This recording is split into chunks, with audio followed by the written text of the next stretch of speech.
Hello दोस्तों, नमस्कार। मेरा नाम है राशिद अली और मेरे चैनल का नाम है CS स्टडी BC। मैं आपकी तैयारी करा रहा हूँ भाई BCom फाइनल ईयर की। ठीक है भाई। और आज आपका पेपर भी था कॉरपोरेट अकाउंट का। आई होप आपका पेपर बहुत ही अच्छा गया होगा। मैंने आपके लिए सफिशेंट वीडियो बना करके डाली थी कॉरपोरेट अकाउंट से संबंधित। आपको उसमें से काफ़ी 50% या 70% पेपर आपको मेरी इस वीडियो में से मिल गया होगा। अब आपका मैं ये जो पेपर डाल रहा हूँ, ये 2022 का पेपर है। 50 क्वेश्चंस है। 50 क्वेश्चंस 2022 के 50 क्वेश्चंस की पहली वीडियो मैंने अपने चैनल पर अपलोड कर रखी है। ये 2022 के 51 से क्वेश्चंस आगे है। उनके मैं आपके सामने क्वेश्चंस डिस्कस करूँगा और उसके आंसर। ठीक है भाई। चैनल अगर आपने सब्सक्राइब नहीं किया तो भाई चैनल ज़रूर सब्सक्राइब कर लीजिए। अपने यार दोस्तों को भी इन वीडियो को शेयर कीजिए। ठीक है भाई। चलो स्टार्ट करते हैं। पहला क्वेश्चन नंबर 51 है भाई। कंपनी अधिनियम 1956 की धारा 114 और 115 से संबंधित है। ऑप्शन है इसमें अंश प्रमाण पत्र, ऑप्शन बी अंश अधिपत्र से, ऑप्शन सी अंशों के हस्तांतरण से और ऑप्शन डी उपयुक्त इनमें से कोई नहीं। तो इसका जो आंसर हो जाएगा भाई, क्वेश्चन नंबर 51 का आंसर हो जाएगा बी। क्या हो जाएगा भाई? बी हो जाएगा भाई, अंश अधिपत्र। ठीक है भाई। कंपनी अधिनियम 1956 की धारा 114 115 से जो संबंधित है वो अंश अधिपत्र से संबंधित है। ठीक है भाई। Question number 52। कंपनी अधिनियम 1956 की धारा 113 संबंधित है। तो इसमें पहला ऑप्शन दे रखा है भाई अंश प्रमाण पत्र से, ऑप्शन बी सुरक्षित पूंजी से, ऑप्शन सी अंश पूंजी में कमी से और ऑप्शन डी उपयुक्त से भी। ठीक है भाई। क्वेश्चन नंबर 52 का आंसर जो हो जाएगा इसमें ए हो जाएगा, अंश प्रमाण पत्र से। ठीक है भाई। कंपनी अधिनियम 1956 की धारा 113 जो संबंधित है वो अंश प्रमाण पत्र से संबंधित है। Question number 53। कंपनी अधिनियम 1956 की धारा 100 से संबंधित है। इसमें ऑप्शन देख लेते हैं भाई। ऑप्शन ए अंश पूंजी में कमी से, ऑप्शन बी सुरक्षित पूंजी से, ऑप्शन सी अंश प्रमाण पत्र से और ऑप्शन डी उपयुक्त में से कोई नहीं। क्वेश्चन नंबर 53 का जो आंसर हो जाएगा वो हो जाएगा भाई इसमें ए अंश पूंजी में कमी से। ठीक है भाई। जो धारा 100 है वो है भाई अंश पूंजी में कमी से संबंधित है भाई। Question number 54। ठीक है भाई। क्वेश्चन नंबर 54 जो है कंपनी अधिनियम 1956 की धारा 79 संबंधित है। ऑप्शन पढ़ लेते हैं भाई। ऑप्शन ए है अंशों का सममूल्य पर निर्गमन से, ऑप्शन बी अंशों का बट्टा पर निर्गमन से, ऑप्शन सी अंशों का अधिमूल्य पर निर्गमन से और ऑप्शन डी उपयुक्त में से कोई नहीं। क्वेश्चन नंबर 54 का जो आंसर हो जाएगा वो हो जाएगा बी। ठीक है भाई। अंशों का बट्टे पर निर्गमन से है ये धारा। ठीक है भाई। Question number 55। कंपनी अधिनियम 1956 की धारा 13 संबंधित है। किससे संबंधित है भाई? ऑप्शन ए पार्षद सीमा नियम से, ऑप्शन बी अंतर नियम से, ऑप्शन सी क्रय विवरण से और ऑप्शन डी मिनट बुक से। क्वेश्चन नंबर 55 का जो आंसर हो जाएगा वो हो जाएगा ए पार्षद सीमा नियम से संबंधित है भाई। ठीक है भाई। Question number 56। टेबल ए किसका विकल्प है भाई? टेबल ए में जो विकल्प आते हैं वो किसके अंतर्गत आता है? ऑप्शन ए पार्षद सीमा नियम, ऑप्शन बी अंतर नियम, ऑप्शन सी क्रय विवरण का नियम और ऑप्शन डी मिनट बुक का नियम। ठीक है भाई। क्वेश्चन नंबर 56 का आंसर जो हो जाएगा वो हो जाएगा बी अंतर नियम का। ठीक है भाई। टेबल ए अंतर नियम के अंतर्गत आता है भाई। Question number 57। कंपनी अधिनियम 1956 की धारा 26 संबंधित है। तो भाई किससे संबंधित है? ऑप्शन ए पार्षद सीमा नियम, ऑप्शन बी अंतर नियम से, ऑप्शन सी क्रय विवरण से और ऑप्शन डी उपयुक्त में से कोई नहीं। क्वेश्चन नंबर 57 का जो आंसर हो जाएगा वो हो जाएगा भाई इसमें बी। ठीक है भाई। अंतर नियम से संबंधित है। Question number 58। कंपनी अधिनियम 1956 की धारा 55 से संबंधित है। तो ऑप्शन ए पार्षद सीमोनियम से, ऑप्शन बी अंतनियम से, ऑप्शन सी प्रविवरण से और ऑप्शन डी मिनट बुक से। क्वेश्चन नंबर 58 का जो आंसर हो जाएगा वो हो जाएगा भाई सी प्रविवरण से। ठीक है भाई। क्वेश्चन नंबर 59, कंपनी अधिनियम 1956 की धारा 69 संबंधित है।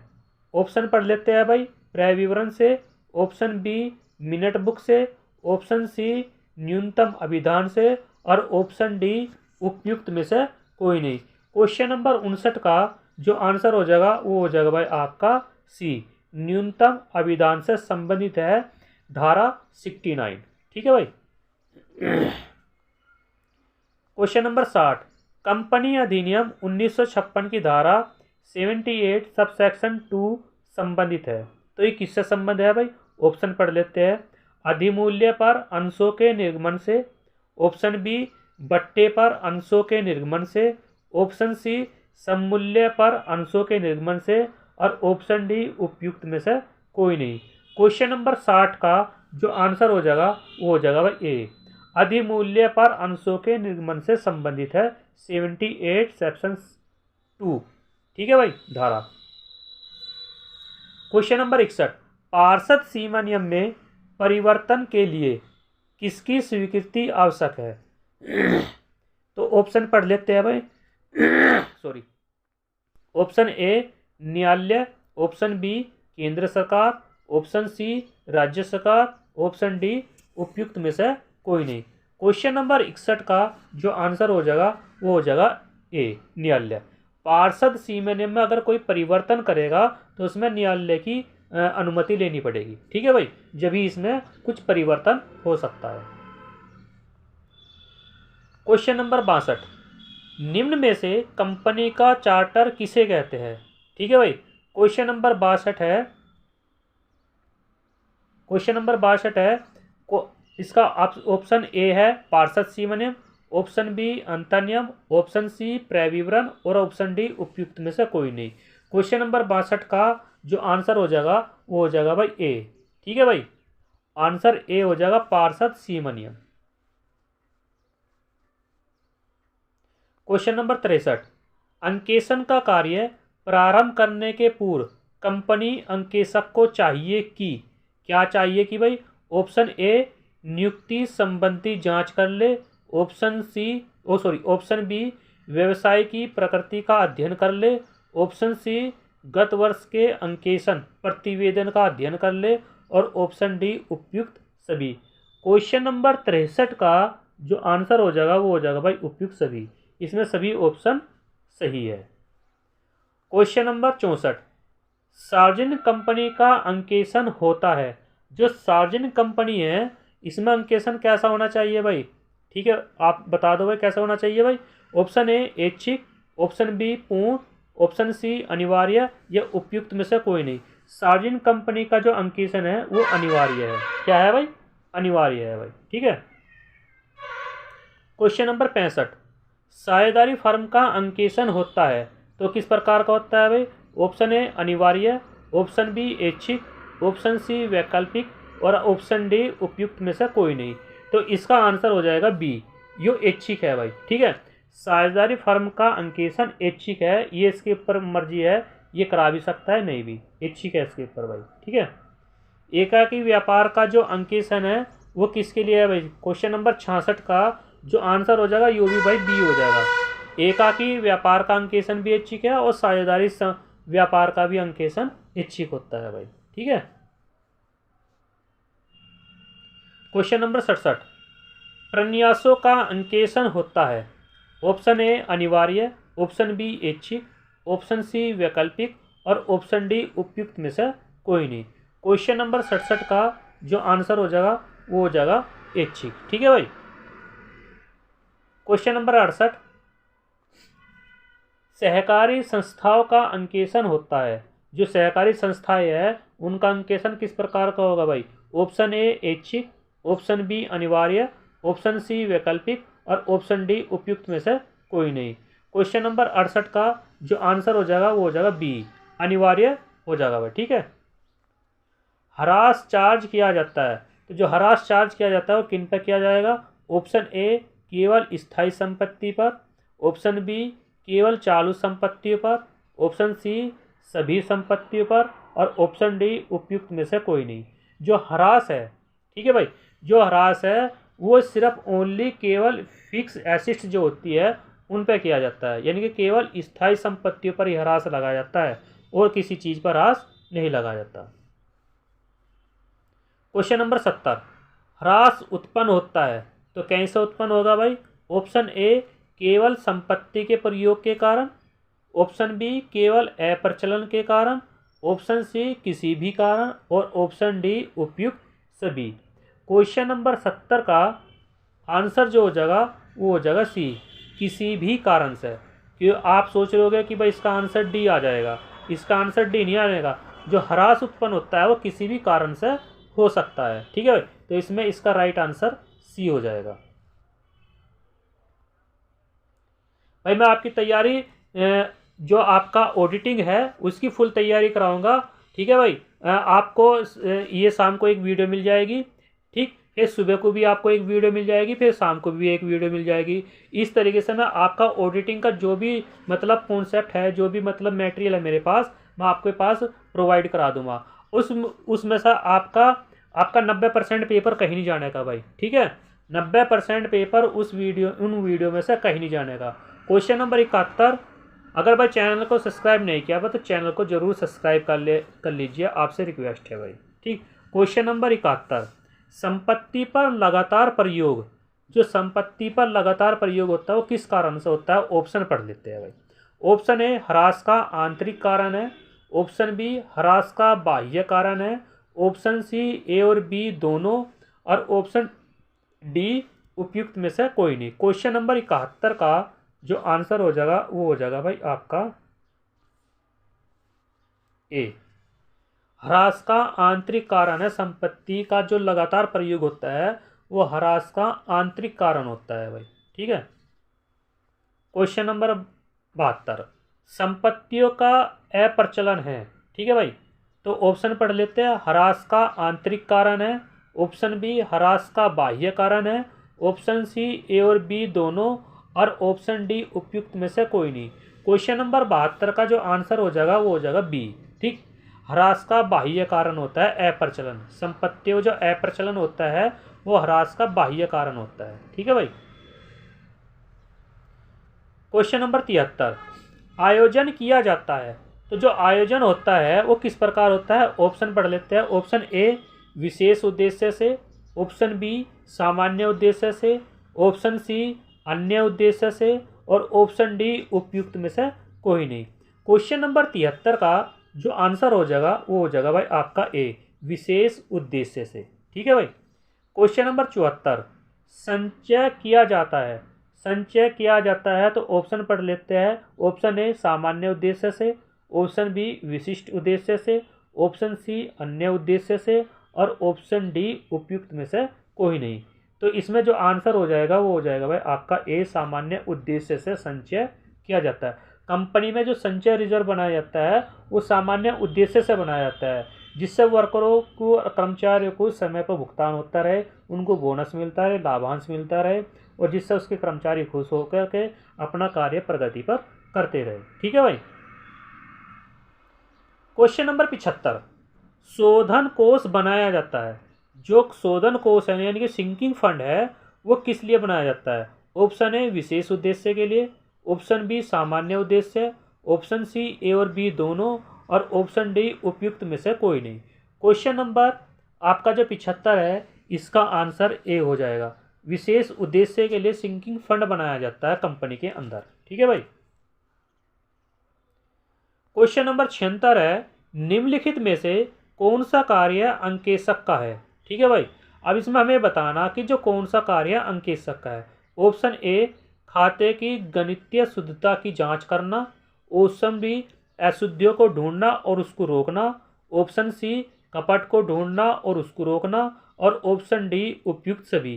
क्वेश्चन नंबर 76 का जो आंसर हो जाएगा वो हो जाएगा भाई इसमें आपका डी, ठीक, क्या हो जाएगा इसमें डी आंसर यानी कि राइट हो जाएगा, सभी इसके अंतर्गत आ जाते हैं भाई, ठीक है। क्वेश्चन नंबर 77, एक अंकेशक कौन हो सकता है? एक अंकेशक, ऑप्शन ए वाणिज्य स्नातक, ऑप्शन बी विधि स्नातक, ऑप्शन सी कोस्ट अकाउंटेंट और ऑप्शन डी उपयुक्त में से कोई नहीं। क्वेश्चन नंबर 77 का जो आंसर हो जाएगा वो हो जाएगा डी। जो एक अंकेशक है ना तो वाणिज्य स्नातक हो सकता, ना विधि स्नातक हो सकता, ठीक, ना कोस्ट अकाउंटेंट हो सकता। इनमें से कोई भी आंसर इसका राइट नहीं है, इसलिए इसका ऑप्शन डी हो जाएगा। क्वेश्चन नंबर 78, अंकेशक एक है, ऑप्शन ए कला, ऑप्शन बी विज्ञान, ऑप्शन सी और बी दोनों और ऑप्शन डी उपयुक्त में से कोई नहीं। क्वेश्चन नंबर 78 का, ठीक है भाई, क्वेश्चन नंबर 78 का जो आंसर हो जाएगा वो हो जाएगा सी, ए और बी दोनों। जो अंकेशक है कला और विज्ञान दोनों होते हैं, ठीक है भाई, लेखांकन है कला और विज्ञान दोनों है। अगर इस तरह का आपको क्वेश्चन में आंसर दिखे कला और विज्ञान तो उसमें दोनों ही ऑप्शन राइट होते हैं भाई, ठीक है भाई। क्वेश्चन नंबर 79, लेखाक्रम प्रारंभ होता है जहां, लेखाक्रम कहां से प्रारंभ होता है? जहां उसका अंत होता है। तो ऑप्शन पढ़ लेते हैं भाई। ऑप्शन ए पुस्तपालन का अंत होता है, ऑप्शन बी अंकेशन समाप्त होता है, ऑप्शन सी अनुसंधान समाप्त होता है या ऑप्शन डी उपयुक्त सभी। क्वेश्चन नंबर 79 जो है ये कह रहा है कि लेखाक्रम प्रारंभ जो होता है तो जहां से कहां से प्रारंभ होता है? जहां पुस्तपालन का अंत होता है। जहां पुस्तपालन का अंत होता है वहां लेखाक्रम प्रारंभ हो जाता है। तो इसमें ऑप्शन ए राइट हो जाएगा। क्वेश्चन नंबर 80, जहां पुस्तपालन समाप्त होता है वहां कौन प्रारंभ होता है भाई? ऑप्शन ए अंकेशन प्रारंभ होता है, ऑप्शन बी लेखांकन प्रारंभ होता है, ऑप्शन सी अनुसंधान प्रारंभ होता है, ऑप्शन डी उपयुक्त में से कोई नहीं। क्वेश्चन नंबर 80 का जो आंसर हो जाएगा वो हो जाएगा बी, लेखांकन प्रारंभ होता है तो पुस्तपालन का अंत होता है, जब पुस्तपालन समाप्त होता है वहां लेखांकन का प्रारंभ हो जाता है, ठीक है भाई। क्योंकि कुछ क्वेश्चन ऐसे हैं रिपीटेड होते हैं, ये सारे क्वेश्चन हर साल रिपीट होते हैं, ठीक है भाई। मैं आने वाली वीडियो में भी दिखा दूंगा, क्वेश्चन रिपीट होते हैं। क्वेश्चन नंबर 81, अंकेशन प्रारंभ होता है जहां, ठीक है भाई, अंकेशन प्रारंभ होता है जहां ऑप्शन ए पुस्तपालन समाप्त होता है, ऑप्शन बी लेखांकन समाप्त होता है, ऑप्शन सी अनुसंधान समाप्त होता है और ऑप्शन डी उपयुक्त में से कोई नहीं। तो इसका आंसर हो जाएगा बी, अंकेशन प्रारंभ होगा तो लेखांकन समाप्त हो जाएगा। क्वेश्चन नंबर 82, जहां अनुसंधान प्रारंभ होता है वहां क्या समाप्त होता है भाई? ऑप्शन पढ़ लेते हैं। ऑप्शन ए अंकेशन समाप्त होता है, ऑप्शन बी पुस्तपालन समाप्त होता है, ऑप्शन सी लेखांकन समाप्त होता है और ऑप्शन डी उपयुक्त में से कोई नहीं।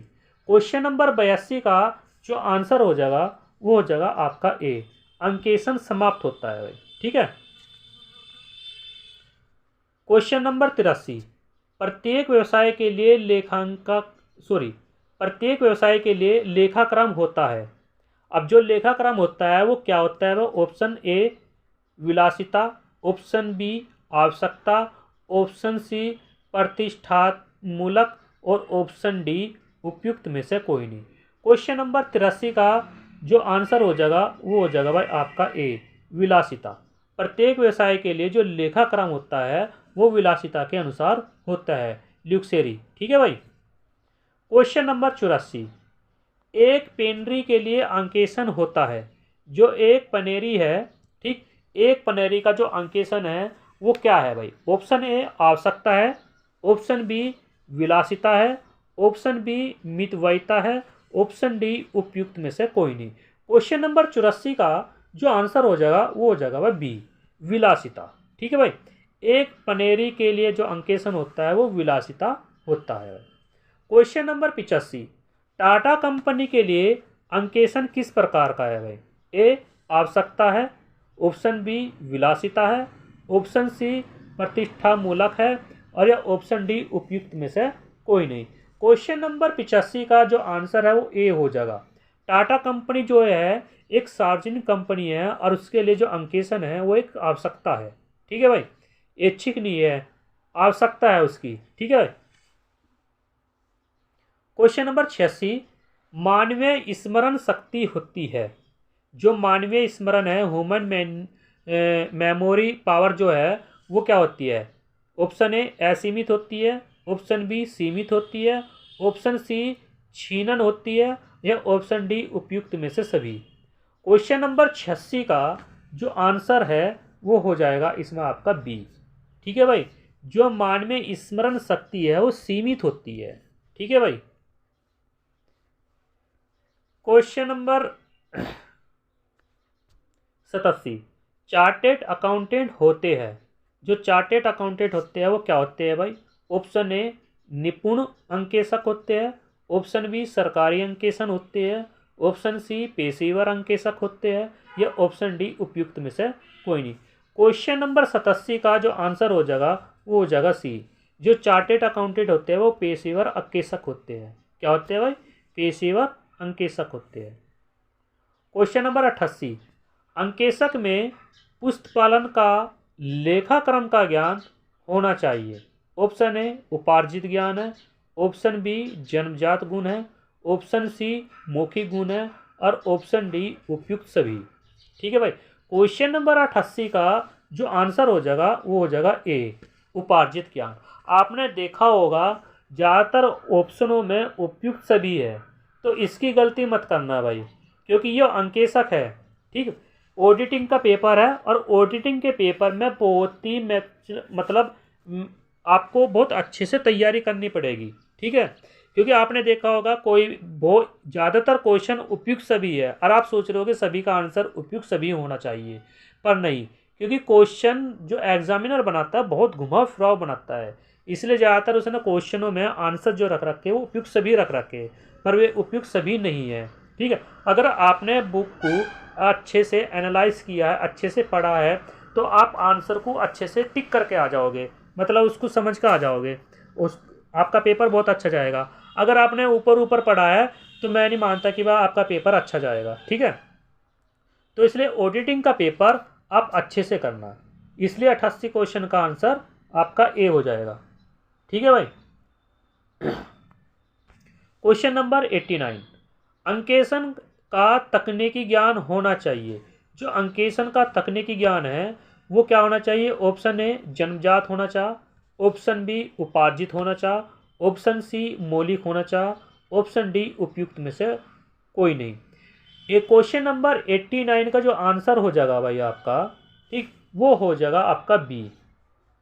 ठीक, क्योंकि जो एक अंकेशन है उसको जो तकनीकी ज्ञान है वो जन्मजात तो होने का नहीं, क्योंकि जब तक वो किसी कार्य को करने का नहीं उसको उसका ज्ञान नहीं होने का। कोई भी मनुष्य हो, कोई भी व्यक्ति हो, ठीक है, चाहे स्टूडेंट हो चाहे टीचर हो, जब तक स्टूडेंट किसी चीज़ को फॉलो नहीं करने का उसको उस चीज़ का ज्ञान नहीं होने का। अगर कोई टीचर कोई अच्छे से नहीं पढ़ाने का पढ़ करके तो उसको उसका ज्ञान नहीं होने का। तो इसलिए अंकेशन का जो तकनीकी ज्ञान है वो उपार्जित होता है, यानी कि उसको करके सीखते सीखते सीखते ही उसको उसको चीज़ का ज्ञान हो जाता है। ठीक है, तो इसलिए इसका आंसर आपको आपने देखा होगा 2-3 क्वेश्चनों में उपार्जित है। ठीक है भाई, जैसे क्वेश्चन नंबर 88 है, इसमें क्या कि अंकेशक में पुस्तपालन और लेखाक्रम का जो ज्ञान होता है उपार्जित होता है, क्योंकि जन्मजात नहीं हो सकता ना मौखिक हो सकता। ठीक, क्योंकि पुस्तपालन का ज्ञान जब भी होगा जब वो करके सीखेगा या उसने वो कर रखा होगा जब भी उसका उसका ज्ञान होगा। क्वेश्चन नंबर, ठीक है भाई, तो ये क्वेश्चन था, क्वेश्चन नंबर 89 पर हम आगे थे। अब क्वेश्चन नंबर है 90। ठीक है भाई, एक अंकेशक का उच्च नैतिक स्तर होता है तो किस तरह का होना चाहिए? ऑप्शन ए जन्मजात का है, ऑप्शन बी उपार्जित का है, ऑप्शन सी सामान्य गुण का है, और ऑप्शन डी उपयुक्त में से कोई नहीं। क्वेश्चन नंबर 90 का जो आंसर है आपका ए हो जाएगा। ठीक है भाई, क्या हो जाएगा भाई? ए हो जाएगा, जन्मजात। एक अंकेशक का उच्च नैतिक स्तर होना चाहिए, जन्मजात से ही होना चाहिए। ठीक है भाई। क्वेश्चन नंबर 91, एक अंकेशक होना चाहिए। ऑप्शन ए निर्भीक, ऑप्शन बी धैर्यवान, ऑप्शन सी ईमानदार, और ऑप्शन डी उपयुक्त सभी। क्वेश्चन नंबर 91 का जो आंसर है वो सभी हो जाएगा, क्योंकि एक अंकेशक को निर्भीक भी होना चाहिए, धैर्यवान भी होना चाहिए और ईमानदार भी होना चाहिए। उनमें ये सभी गुण होने चाहिए। अगर वे सभी गुण नहीं है तो वे एक अंकेशक नहीं बन सकता। अच्छा ठीक है भाई, इस बात का ध्यान रखना, इसलिए इसका आंसर डी राइट हो जाएगा। क्वेश्चन नंबर 92, एक अंकेशक में होना चाहिए। जो एक अंकेशक है उसके अंदर क्या होना चाहिए?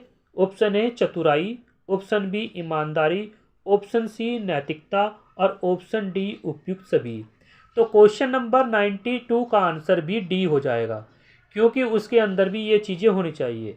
एक अंकेशक को चतुराई भी दिखानी चाहिए, ईमानदारी भी दिखानी चाहिए और नैतिकता भी दिखानी चाहिए, यानी कि उसके अंदर ये भी गुण होने चाहिए। ठीक है भाई, तो इसका आंसर हो जाएगा डी।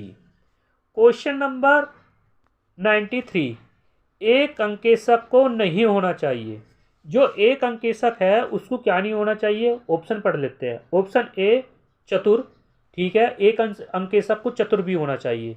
ऑप्शन बी ईमानदार, एक अंकेशक को ईमानदार भी होना चाहिए। ऑप्शन डी धैर्यवान भी होना चाहिए, पर शंकालु नहीं होना चाहिए, यानी कि शंका नहीं करनी चाहिए। जो एक अंकेशक है वो शंकालु नहीं होना चाह, और बाकी उसमें सारे गुण होने चाह। ठीक, इनको भाई शक की निगाह से देख रहा या शक के उससे कर रहा, ठीक है, पक्षपात नहीं होना चाहिए, इसलिए इसका आंसर सी राइट हो जाएगा। क्वेश्चन नंबर 93 का। क्वेश्चन नंबर 94, बाह्यों का जोड़ निकालना डैश के कार्यक्रम के क्षेत्र के अंतर्गत आता है। ठीक भाई, क्वेश्चन नंबर 94 का जो आंसर हो जाएगा, आपको मैं बता दूं, इसमें ए हो जाएगा, नैत्य जांच। ठीक है भाई, जो बाह्यों का जोड़ निकालना होता है वो नैत्य जांच के कार्यक्रम के क्षेत्र के अंतर्गत आता है। ठीक है भाई। क्वेश्चन नंबर 95, परमाणु की जांच करना डैश के कार्य क्षेत्र के अंतर्गत आता है। ऑप्शन पढ़ लेते हैं भाई, नैत्य जांच, ऑप्शन बी प्रमाण, ऑप्शन सी अंकेशन और ऑप्शन डी उपयुक्त में से कोई नहीं। क्वेश्चन नंबर 95 का जो आंसर हो जाएगा वो हो जाएगा भाई आपका बी, प्रमाण। ठीक भाई, परमाणु की जो जांच करना है वो परमाणु के कार्य क्षेत्र के अंतर्गत आता है। ठीक है भाई। क्वेश्चन नंबर 96, परमाणु के अंतर्गत जांच की जाती है, तो परमाणु के अंदर किस किस की जांच की जाती है? ऑप्शन ए प्रारंभिक लेखा पुस्तकों की, ऑप्शन बी अंतिम लेखा पुस्तकों की, ऑप्शन सी आर्थिक चिट्ठे की और ऑप्शन डी उपयुक्त सभी।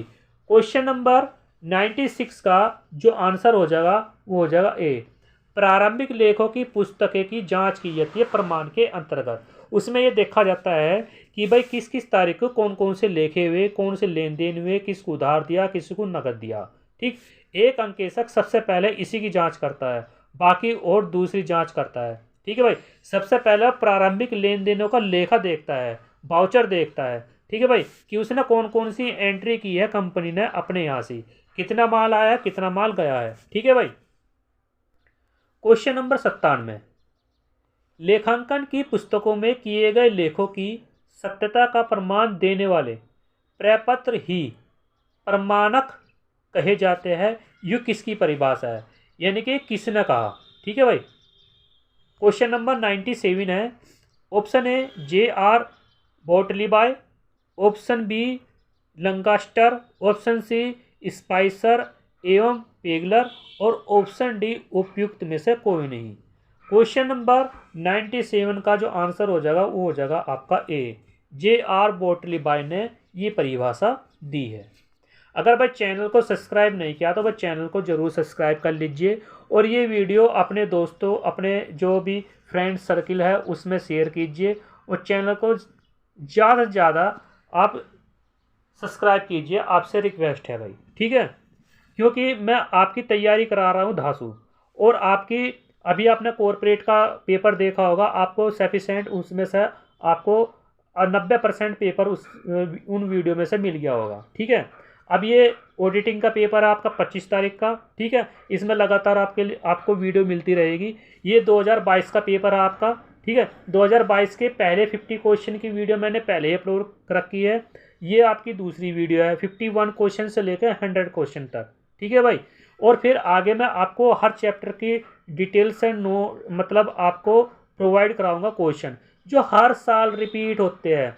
ठीक है भाई, हर साल रिपीट होते हैं वे क्वेश्चन आपको मैं प्रोवाइड कराऊंगा। ठीक है भाई।